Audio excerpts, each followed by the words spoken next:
Now see, NAND and NOR. These are called as the universal gate. Why these are called as the universal gate? See here, with the help of NAND and NOR gates, we can get any basic gates. म्हणजे आपण NAND आणि NOR गेटचं combination वापरून आपले जे basic gates आहेत ते achieve करू शकतो. कुठले कुठले बेसिक गेट्स आहेत आपले? अँड, ऑर आणि नॉट. ओके, म्हणजे ज्या तिथे फक्त तुम्ही नॅन्डच गेट वापरू शकता आणि कुठलं घेऊ शकता? अँड गेट घेऊ शकता.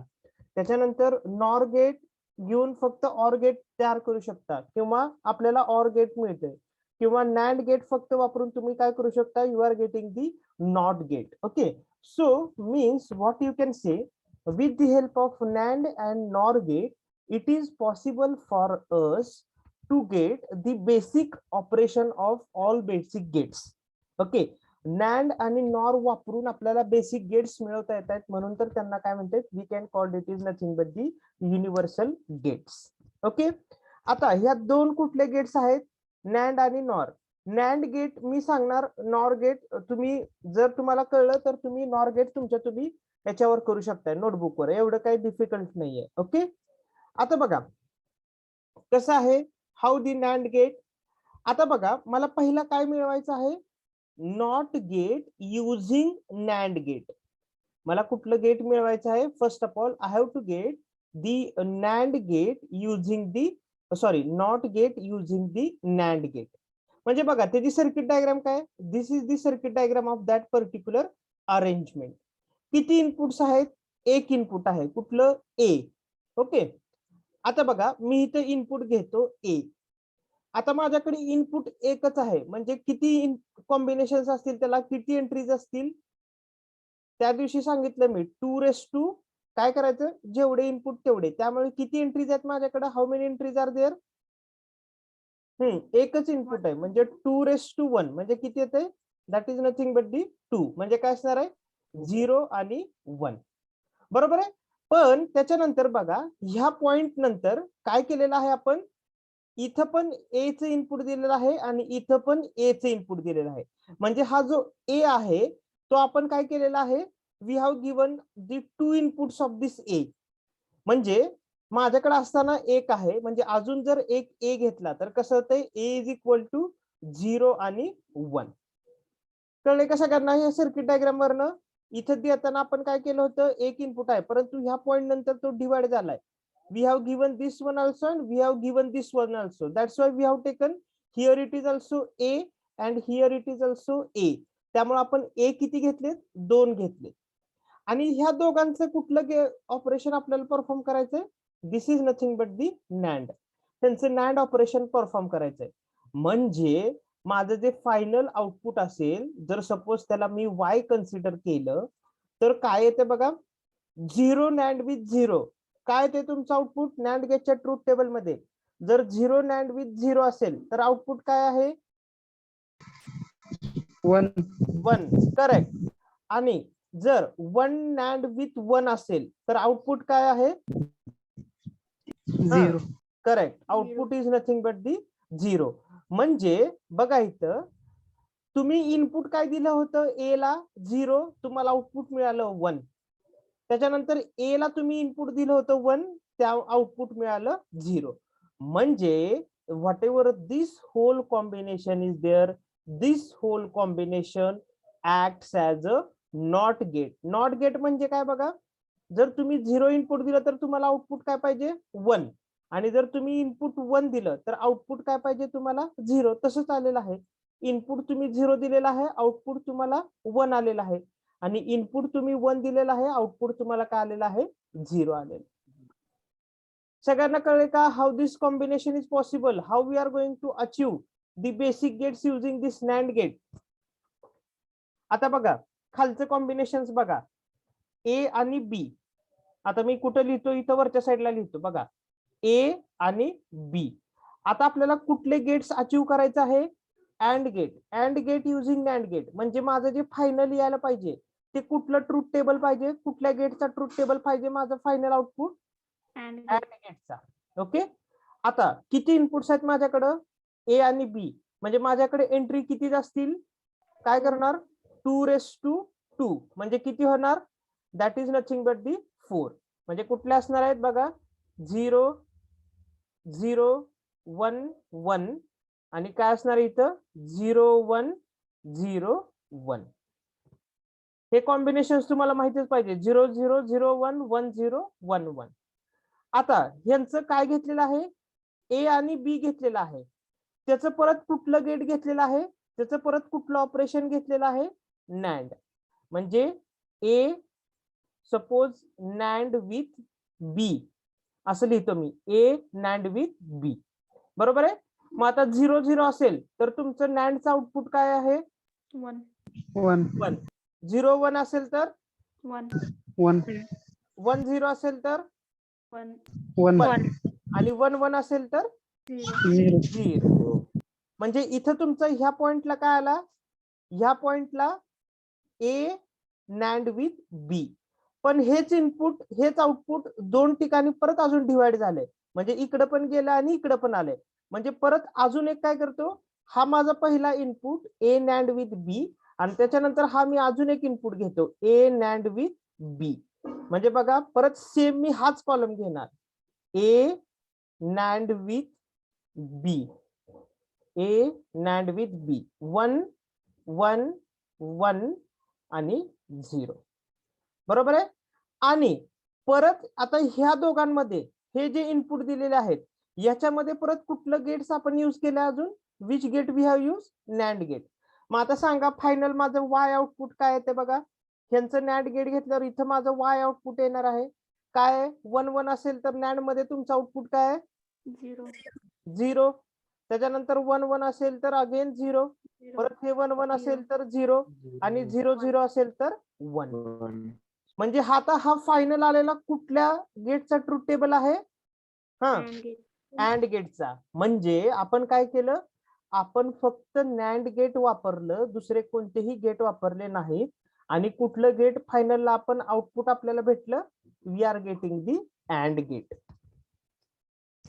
कळले का सगळ्यांना, everybody got this one.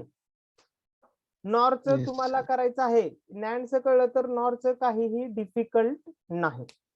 Okay, म्हणजे पहिल्यांदा आपण नॉट गेट घेतलं, त्याच्यानंतर अँड गेट घेतलं. आता कुठलं गेट राहिले, हा कुठलं गेट राहिले, OR gate using NAND gate. आता काय करायचंय आपल्याला, ऑर गेट मिळवायचंय नॅन्ड गेटनी, बरोबर आहे. तर बघा आता सॉरी आता माझ्याकडं इथं किती एंट्रीज आहेत, किती इनपुट्स आहेत माझ्याकडं, हा किती इनपुट्स आहेत 2, ए आणि बी. म्हणजे किती एंट्रीज असतील माझ्याकडं 4. म्हणजे काय येणार आहे 0 0 0 1 1 0 आणि 1 1, बरोबर आहे. आता केअरफुली बघा, आता काय झालेलं आहे, हा ए जो आहे तो परत इथं दोन ठिकाणी डिवाइड झालेला आहे. ओके, आणि त्याच मी काय केलेलं आहे, परत कुठलं ऑपरेशन घेतलेलं आहे, नॅन्ड. म्हणजे आता ए जो आहे त्याचाच अजून एक ए जर मी घेतला, बघा ए काय 0 0 1 1 आणि ह्या दोघांचं नॅन्ड ऑपरेशन घेतलं, ह्या दोघांचं NAND operation A NAND with A, काय येणार आहे सांगा. आता 0 0 असेल तर तुमचं नॅन्डचं आउटपुट काय आहे 1. 1 परत 0 अगेन इथला 0 काय 1 1 1 असेल तर 0 आणि परत इथला 1 आणि इथला 1 असेल तर परत अजून काय करायचंय 0. ओके, त्याच्यानंतर बघा आता इथं माझ्याकडे बी इनपुट आहे, पण तो 2 ह्याला डिवाइड झालेला आहे, वर पण गेलेला आहे खाली पण गेलेला आहे. त्यामुळे आता मी काय करतो, इथं बी अजून एकदा घेतो, काय बी बघा 0 1 0 1 आणि ह्या दोघांचं आता आपल्याला काय करायचंय नॅन्ड कॉम्बिनेशन, कुणाचं, ह्या बीचं आणि ह्या बीचं. म्हणजे आता मी काय लिहू शकतो, बी नॅन्ड विथ बी. काय येणार आहे बघा, बी नॅन्ड विथ बी. 0 0 असेल तर आउटपुट काय आहे, 1 1 नॅन्डचं. त्याच्यानंतर 1 1 असेल तर 0 0. अगेन 0 0 असेल तर 1 1 आणि 1 1 असेल तर काय येणार आहे, 0. बरोबर आहे. म्हणजे तुम्हाला इथं काय मिळलं, ए नॅन्ड विथ ए आणि इथं काय मिळलं, बी नॅन्ड विथ बी. आणि हे दोन जे इनपुट आहेत ते परत आपण अजून कुठल्या गेटला दिलेले आहेत, परत आपण नॅन्ड गेटला दिलेले आहेत. म्हणजे आता कुठलं ऑपरेशन करायचं, ह्या दोघांमध्ये काय करायचं परत आता, याच्यात आणि याच्यात. ए नॅन्ड विथ ए म्हणजे तुम्हाला हे मिळलं, बी नॅन्ड विथ बी म्हणजे हे मिळलं, आणि आता हेच इनपुट मी कुठे दिलेलं आहे, पुढच्या नॅन्ड गेटला. म्हणजे मला काय करायचं, ह्या दोघांमधलं मला काय करायचंय, नॅन्ड ऑपरेशन घ्यायचंय. म्हणजे मला फायनल आउटपुट मिळणार आहे वाय.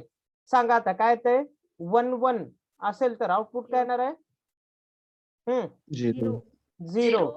त्याच्यानंतर 1 0 असेल तर 1 1 त्याच्यानंतर 0 1 असेल तर 1 1 आणि 0 0 असेल तर 1 1. म्हणजे हा जो फायनल तुम्हाला मिळालेला आहे तो कुठल्या गेटचा ट्रूथ टेबल आहे, OR गेट. ऑर गेटचा. म्हणजे तुम्ही काय केलं आता, you have taken OR gate with the help of this NAND gate.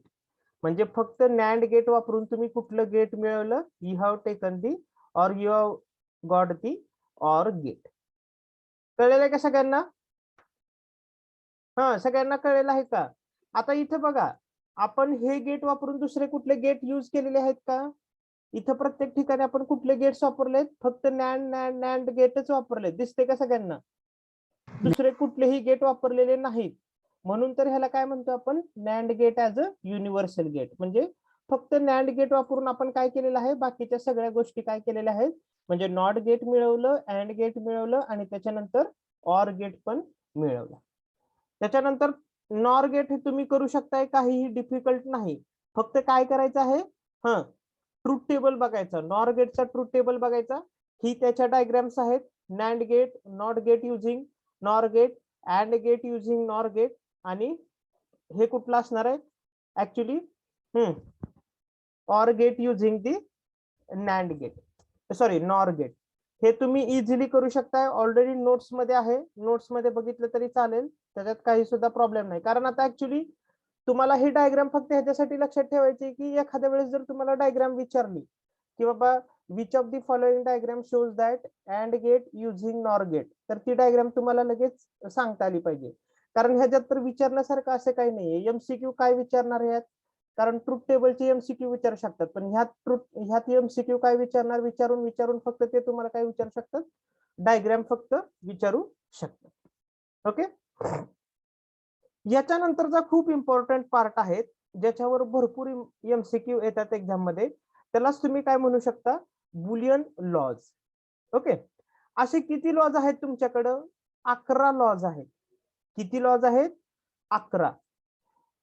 असे 11 लॉज काय करायचे, एक्झाम्पल सॉल्व्ह करताना आपल्याला यूज करायचे. ओके. तर पहिला लॉ बघा काय, ए डॉट 0, त्याचा आउटपुट काय, 0. देन ए प्लस 1, त्याचा आउटपुट काय, 1. ए इंटू 1, त्याचा आउटपुट आहे ए. ए प्लस 0, त्याचा आउटपुट आहे ए. देन ए प्लस ए, त्याचा output it is again also A. A dot A, it's output is A. Then see, A plus A bar, it's output is 1. Then A dot A bar, it's output is 0. आता पुढे बघा, A dot A plus B, it's output is A. Then A plus A B, it's output is A. And see here, A plus A bar B, it's output is A plus बी. मग आता तुम्ही म्हणताल हे standard formula आहेत का, these are the standard फॉर्म्युले. हे सगळे काय standard फॉर्म्युले आहेत. आता दरवेळेस तुम्हाला इथं ए व्हेरिएबल असेल असंच नाही. जर असं आलं सी प्लस सी बी, तर त्याचा आउटपुट काय येणार आहे, कोण सांगतंय, सी प्लस सी बी आलं तर त्याचा आउटपुट काय येणार आहे, करेक्ट सी.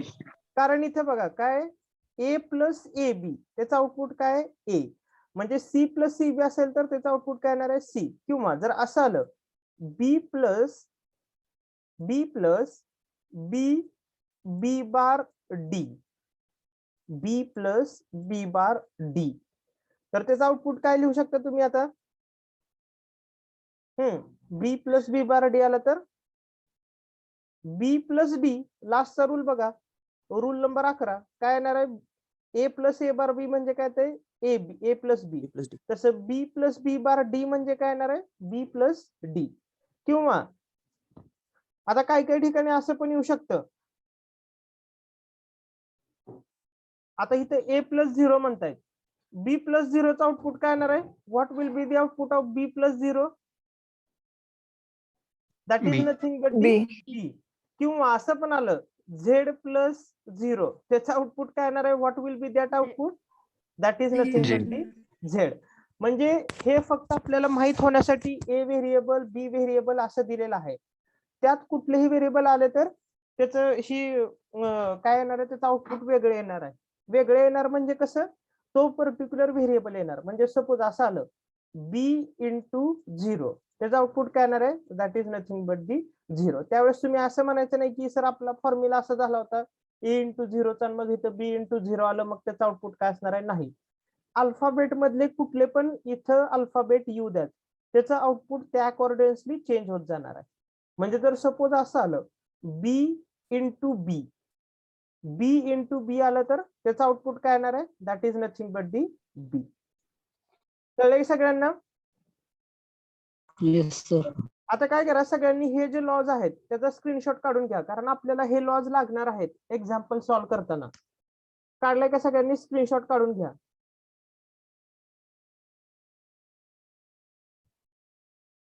काढून घेतलं का सगळ्यांनी. Yes sir. आता बघा याच्यावरचे एक्झाम्पल कसे विचारतात, म्हणजे एक्झामला कसे असतात याच्यावरचे एक्झाम्पल. त्याच्यानंतर त्याच्यामधलाच एक पार्ट आहे, ऍक्च्युली एक्झाम्पल पुढे आहेत, त्याच्यामधलाच हा एक पार्ट आहे. माझ्या मते हा तुम्हाला 12th ला झालेला आहे का, commutative law, associative law and distributive law. Commutative law काय सांगतो बघा, A plus B is equal to B plus A. म्हणजे तुम्ही ऍडिशन कशी जरी केली तरी तुमचा आन्सर सेमच येणार आहे. म्हणजे 5 अधिक 3 केलं काय किंवा 3 अधिक 5 केलं काय, तुमचा आन्सर काय असणार आहे, सेमच येणार आहे. त्याच्यानंतर A into B that is equal to B into ए.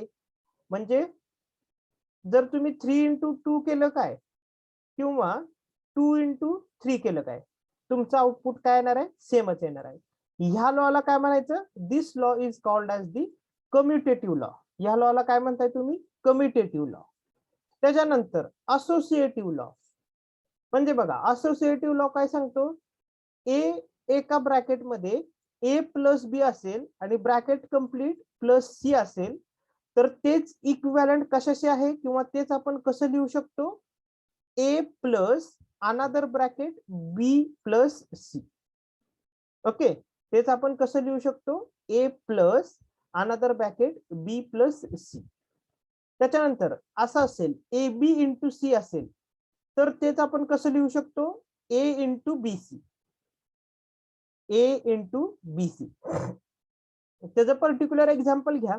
बघा जर ए ची व्हॅल्यू 1 घेतली, बी ची व्हॅल्यू 2 आणि सी ची व्हॅल्यू 3 घेतली, तर काय ते बघा सॅटिस्फाय होते का. बघा ए ची व्हॅल्यू 1 इंटू बी ची व्हॅल्यू 2, ओके, 1 इंटू 2 आणि सी ची व्हॅल्यू 3, किती येणार आहे तुमचा आन्सर, 3 इंटू 2 6.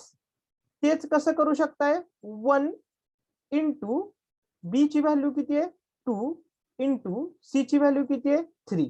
म्हणजे इथे पण तुमचा आन्सर काय येणार आहे, that is 6 equal to the 6. This law is called as the associative law. कळलंय का सगळ्यांना. आणि जो महत्वाचा लॉ आहे त्याला तो लॉ कुठला आहे, that is distributive law. Distributive law काय सांगतो बघा, हे आपण मॅथ्स मध्ये शिकलोय. काय, ए इंटू बी प्लस सी. म्हणजे मला जर ब्रॅकेट मध्ये मल्टिप्लाय करायचं असेल तर पहिल्यांदा मी काय करणार, ह्यानी ह्याला मल्टिप्लाय करायचं आणि त्याच्यानंतर ह्यानी ह्याला मल्टिप्लाय करायचं आणि दोघांचे ऍडिशन. म्हणजे कसं, ए इंटू बी प्लस ए इंटू सी. हे तर आपण काय म्हणतो 5th आणि 6th स्टँडर्ड मध्ये शिकलोय हे मल्टिप्लिकेशन कसं करायचं. ओके. आणि जर असं असेल ए plus B into C, A plus B into C, कसं लिहू शकता तुम्ही हेच तुम्ही कसं लिहू शकता बघा, A plus B into A plus C, A plus B into A plus C. हे लॉज आपल्याला ज्यावेळेस आपण एक्झाम्पल सॉल्व्ह करणार आहोत हे लॉज आपल्याला लागणार आहेत. कळतंय का सगळ्यांना? लॉज फक्त लक्षात ठेवायचे आहेत. तुम्हाला ह्या लॉ बद्दल काय किंवा एमसीक्यू मध्ये पण विचारू शकतील, which of the following is a commutative law. त्यामुळे ते माहित पाहिजे. Which of the following is associative law, which of the following is a distributive law, असं विचारू शकतील. त्यामुळे ते तुम्हाला काय पाहिजे माहित पाहिजे. ओके. आता एक्झाम्पल बघा याच्यावर कसे येतात बघा. काय म्हणते, शो दॅट. म्हणजे ऍक्च्युली आता शो दॅट म्हणणार नाहीत. आता तुम्हाला काय म्हणतील एक्झाम्पल मध्ये, हे देतील, लेफ्ट हँड साइड देतील आणि राईट हँड साइड काय येते हे तुम्हाला विचारतील. कारण हे कसं कधी विचारायचे, जेव्हा 70 मार्क्सचा रिटर्न पेपर असायचा त्यावेळेस ते विचारायचे की show that this equal to this. Okay. पण आता शो दॅट ते म्हणू शकतात का? त्यामुळे ते तुम्हाला काय करतील, आता लेफ्ट हँड साइड देतील आणि राईट हँड साइडचा आन्सर काय ते विचारतील आणि त्याचे 4 ऑप्शन्स तुम्हाला देतील. बघा आता त्यांनी काय म्हटलंय, show that A plus B into bracket A plus C is equal to A plus B C येत आहे. असं आपल्याला काय करायचंय, शो करायचं. बरोबर आहे का? आता मी ही लेफ्ट हँड साइड लिहून घेतली. काय केलं बघा, आता मी कसं करतोय, फर्स्ट ऑफ ऑल यांनी ह्याला मल्टिप्लाय केलं. आता मला हा ब्रॅकेट सॉल्व्ह करायचा आहे. त्याच्यानंतर ए नी सी ला मल्टिप्लाय केलं, त्याच्यानंतर बी नी याला मल्टिप्लाय केलं आणि त्याच्यानंतर बी नी सी ला मल्टिप्लाय केलं. बरोबर आहे का? बघा इकडं, ए इंटू ए, त्याच्यानंतर A into C, then B into A, त्यालाच मी कसं लिहिलंय A B, then B into C. कळलंय का सगळ्यांना? ही स्टेप कशी केली कळलंय का? त्याच्यानंतर आता ए इंटू ए, बुलियन लॉज मध्ये बघा ए इंटू ए चा आन्सर काय आहे आता? ए. ए इंटू ए चा आन्सर ए, म्हणजे इथं माझा आन्सर काय आलं ए. रिमेनिंग थिंग्स मी ऍज इट इज ठेवला, A C as it is, A B as it is and B C as it is. त्याच्यानंतर माझा एक लॉ आहे बघा, ए प्लस ए बी, त्याचा आन्सर काय येतोय ए प्लस ए बी, त्याचा आन्सर काय ए. तर मग ए प्लस ए सी चा आन्सर काय येणार आहे, ए प्लस ए सी चा आन्सर काय येणार आहे, that is also nothing but the A. बरोबर आहे? मग ह्या दोन कॉम्बिनेशनचा आन्सर काय आलं, that is nothing but the A. Again A B as it is, again B C as it is. त्याच्यानंतर ए प्लस ए बी चा आन्सर काय येणार आहे, ए प्लस ए बी चा आन्सर काय येणार आहे A, again it is A, and this BC as it is. So what will be your final answer? See here, this is your final answer, A plus BC. कळले का सगळ्यांना हे कसं solve करायचं आहे? सिंपल. काय करणार सर, हा काय करायचंय, फक्त आपल्याला सिम्पली यांनी याला मल्टिप्लाय करायचं आहे, त्याच्यानंतर यांनी याला, त्याच्यानंतर यांनी याला आणि त्याच्यानंतर यांनी याला. म्हणजे हे काय ठरवून येत नाही, हे बेसिक मॅथमॅटिक्स आहे, ते तुम्हाला माहित पाहिजे. दोन जर ब्रॅकेट दिले असतील तर ते सॉल्व्ह कसे करायचे, this is the basic mathematics you should know. Okay. फक्त परत काय करायचे बघा, डिफरंट रूल्स वापरत जायचे, दुसरं काहीही करायचं नाही. त्याच्यामुळेच मी तुम्हाला काय म्हंटल मगाशी की तुम्हाला हे माहित पाहिजे, ते बुलियन जे लॉज दिलेले आहेत 14च्या 14, ते लॉ तुम्हाला काय पाहिजे, तोंडपाठ तर माहित पाहिजे किंवा एक्झाम्पल सोडवताना ते तुमच्या समोर तर पाहिजे. ओके. आता बघा पुढचं एक्झाम्पल आपण घेऊयात. काय दिलंय, हा असं तुम्हाला एक्झाम्पल मध्ये विचारू शकतील. बघा काय म्हणते, A plus A B plus A B C, याचा आन्सर काय आहे? बरोबर आहे? बरोबर आहे का? आता हा लेफ्ट हँड साइड आहे. या लेफ्ट हँड साइड मधनं मी काय केलेलं आहे, ए कॉमन घेतलेला आहे. बरोबर आहे का? तर ब्रॅकेट मध्ये काय राहतंय, इथून जर ए कॉमन घेतला तर काय राहणार आहे 1. इथून जर ए कॉमन घेतला तर काय राहणार आहे बी, प्लस इथून जर ए कॉमन घेतला तर काय राहणार आहे बी सी. बरोबर आहे का? कळलंय का सगळ्यांना? Yes sir. त्याच्यानंतर आता बघा काय केलं परत मी, ए तर ऑलरेडी मी कॉमन घेतलाच होता. त्याच्यानंतर ब्रॅकेट मध्ये काय आहे, ए इंटू 1 प्लस, आता ह्या दोघांमधनं मी काय कॉमन घेतला बी, मग काय राहिलं 1 प्लस सी. बरोबर आहे? आता 1 प्लस सी चा आन्सर काय येणार आहे, ए प्लस 1 चा आन्सर काय आहे बुलियन लॉज मध्ये बघा, ए प्लस 1 काय आहे, what will be the value of A plus 1 1. म्हणजे काय येणार आहे ए इंटू ब्रॅकेट 1 प्लस बी. बरोबर आहे का? त्याच्यानंतर 1 प्लस बी चा आन्सर काय आहे as per the Boolean law, again it is 1. म्हणजे ए इंटू 1 म्हणजे तुमचं फायनल आन्सर काय आहे, that is nothing but the A. कळलंय का सगळ्यांना? लक्षात घ्या, हे एक्झाम्पल सॉल्व्ह करण्याची ठराविक मेथड नाही. पर्टिक्युलर जे एक्झाम्पल दिलेले आहेत त्या एक्झाम्पल मध्ये तुम्ही कुठले कुठले कॉम्बिनेशन वापरू शकता याच्यावरून तुमचा आन्सर येतंय. नाहीतर तुम्ही म्हणणार की सर हे आपण असे एक्झाम्पल बघितले होते हे वेगळंच आहे. तसं नाही, प्रत्येक एक्झाम्पल बुलियन लॉजचं वेगवेगळं आहे. तुमची त्यावेळेस कल्पनाशक्ती कशी चालतीये याच्यावरनं तुम्ही काय करायचंय ते आन्सर फाइंड आउट करायचं आहे. कळलंय का सगळ्यांना? नाहीतर असं व्हायचं की सर हे एक्झाम्पल आपण घेतलंच नव्हते की ना, असं नाही. तुमची कल्पनाशक्ती त्यावेळेस कशी चालती ह्याच्यावर सगळ्या गोष्टी डिपेंड आहेत. आलं का लक्षात सगळ्यांना?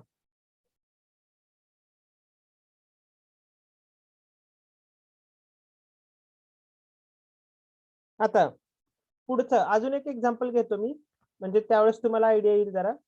बघा त्यांनी काय म्हटलंय, इथंच लिहितो मी एक्झाम्पल. ऍक्च्युली ते एक्झाम्पल मी ह्याच्यातलं घेतोय, म्हणजे मागच्या वेळेसच्या क्वेश्चन पेपर मधलं घेतोय एक्झाम्पल. ते मी काय म्हणतात त्यांनी, A bar C bar A bar C bar plus B C bar plus A bar B C, A bar B C plus A B C, A B C is equal to काय दाखवायचंय बघा, A bar C bar plus B is equal to काय prove करायचंय, A bar C bar plus बी. बरोबर आहे? आता तुम्ही कसं चालू करणार एक्झाम्पल सॉल्व्ह करायला? आता बघा, A bar C bar he term आपल्याला फायनल आउटपुट मध्ये पाहिजे. बरोबर आहे का? मग ह्याला तुम्ही हात लावणार का या टर्मला? काय गरज आहे का या टर्मला हलवण्याची? नाही. त्यामुळे as it is, that is A bar C bar. आता काय ऑपरेशन करू शकता बघा, मी काय करतो आता, म्हणून तर तुम्हाला सांगतोय प्रत्येकाची इथं कल्पनाशक्ती वेगवेगळी चालायला पाहिजे. बी सी बार ओके प्लस, आता ह्यातनं मी काय कॉमन घेऊ शकतो, ह्या दोन्ही मधनं काय कॉमन घेऊ शकतो, बी सी. बरोबर आहे का? बी सी कॉमन घेतलं तर काय राहणार आहे, ए बार plus A. So as per the Boolean laws, what will be the value of a bar plus a? 1. 1. म्हणजे तुमचं राहतंय काय, ए bar C bar plus B C bar plus B C. कारण ह्याची व्हॅल्यू काय आली, दॅट इज नथिंग बट दी 1. आता ह्यातनं मी परत काय कॉमन घेऊ शकतो आता, B. बी. म्हणजे काय राहणार आहे बघा, A bar C bar plus B common घेतला तर आतमध्ये काय राहते, C bar plus C. So as per the laws, what will be the value of C bar plus C? 1. म्हणजे A बार प्लस A ची व्हॅल्यू जर 1 असेल तर C बार प्लस C ची पण व्हॅल्यू काय असणार आहे? 1. म्हणजे फायनल तुमचा आन्सर काय येते? That is nothing but the A bar C bar plus A bar C bar plus B. कळलंय का सगळ्यांना कसं करायचं? Everybody got this one? कळलेलं आहे का? हे खूप इझी आहे बघा, ह्यात डिफिकल्ट असं काही नाहीये. म्हणजे ह्यात लक्षात ठेवायचंय किंवा असं करायचं असं काही नाहीये. काय करायचंय? फक्त फॉर्म्युला यूज करायचं आणि आन्सर फाइंड आउट करायचे. कळलेलं आहे का सगळ्यांना? Yes sir. आता हे करू शकते का बघा? अजून एक त्यांनी एक्झाम्पल, आपण अजून एक एक्झाम्पल घेऊ.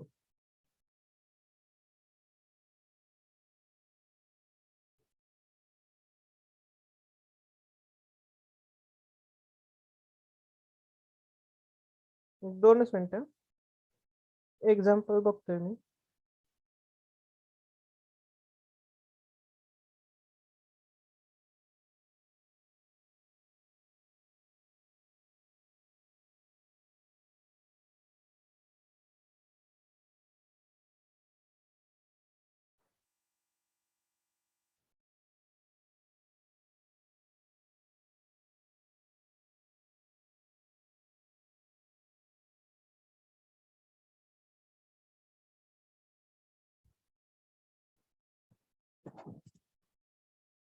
नाही, हे एक्झाम्पल तर आपण ऑलरेडी घेतलेलंच आहे. हे एक्झाम्पल दिले बघा. त्यांनी काय दिलंय? किती वेळ राहिले? 4 मिनिट्स राहिलेत का? ठीक आहे. Okay, so what we will do,